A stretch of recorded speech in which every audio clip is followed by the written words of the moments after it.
అసువులు బాసి మనకు ఆంధ్ర రాష్ట్రం ఇచ్చిన అమరజీవి పొట్టి శ్రీరాములు గారికి శతకోటి వందనాలు. మొదటిగా భారతీయుని, చివరిగా భారతీయుని అని చెప్పిన బాబా సాహెబ్ అంబేద్కర్ గారికి శతకోటి వందనాలు. జనసేన ఈ పోరాటం గత కొన్ని సంవత్సరాలుగా, దాదాపు దశాబ్దంగా ప్రజా సమస్యలపైన పోరాటం చేస్తున్నాం. దేనికోసం పోరాటం చేస్తున్నాం? సరదాల కోసం కాదు, ఒక మార్పు కోసం, ఒక సరికొత్త, ఎక్కడో పారిపోకుండా ఇక్కడే సమాజంలోనే ఉంటూ, ప్రజాస్వామ్య పద్ధతుల్లోనే ఉంటూ ఈ రోజున మనం సంపూర్ణంగా దశాబ్ద కాలంగా పోరాటం చేస్తున్నాం. ఈ పోరాటం మనకు పదవులు ఇవ్వలా, ఓడిపోయినిచ్చేలా చేస్తుంది. మన భీమవరంలో ఓడిపోయినిచ్చేలా చేస్తుంది.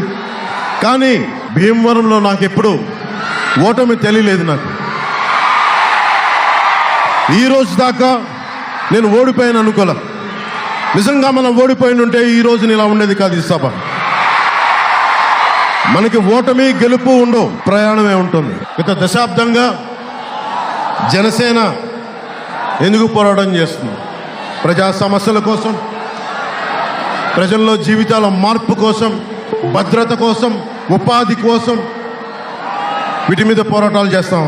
ఒక చిన్న గింజ కూడా అంగుళం భూమిలో పాతి పెడితే అది భూమి పొరలను చీల్చుకొని 2 ఆకులు సూర్యుడికి కృతజ్ఞతగా జోడించి ఇలా వచ్చి 2 చేతులు పైకి వచ్చి 2 ఆకులు బయటకు వచ్చి దానికి కూడా ఒక పోరాటం చేసి కానీ ఆ 2 ఆకులు బయటికి రావు. అలాగే ప్రతి దానికి పోరాటం తప్పదు, పోరాటం చేయక తప్పదు. చివరికి ఏ స్థాయిలో ఉందంటే ఈ రాష్ట్ర ప్రభుత్వం పచ్చని చెట్లు కూడా మౌన పోరాటం చేస్తున్నాయి. ముఖ్యమంత్రి హెలికాప్టర్లు వెళ్తే, ఈ రాష్ట్ర ముఖ్యమంత్రి హెలికాప్టర్లు వెళ్తే పచ్చని చెట్లను కూడా కొట్టేస్తా ఉన్నారు. చెట్లు కూడా రోధిస్తున్నాయి, మౌన పోరాటం చేస్తున్నాయి. 1840లో జీకే చెస్టర్టన్ ఒక ఆంగ్ల రచయిత మాట్లాడిన, ఆయన రాసిన వ్యాసాల్లో మ్యాడ్ అఫీషియల్ అనే ఒక వ్యాసం ఉంటుంది. The rot begins when wild actions are received calmly by society. ఇష్టానికి చట్టాలు చేస్తూ, పిచ్చి పిచ్చిగా వ్యవహరించి, ఇష్టానికి వ్యవస్థను నడుపుతూ ఉంటే ప్రజలు దాన్ని ప్రశాంతంగా మామూలుగా తీసుకున్నారంటే వ్యవస్థ కుళ్ళిపోయిందని అర్థం.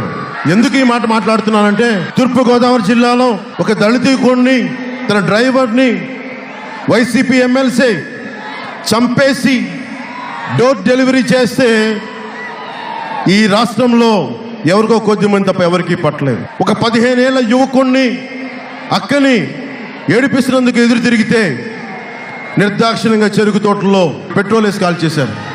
దానికి స్పందన లేదు. నవరత్నాల్లో మద్యపాన నిషేధం విధిస్తామని చెప్పి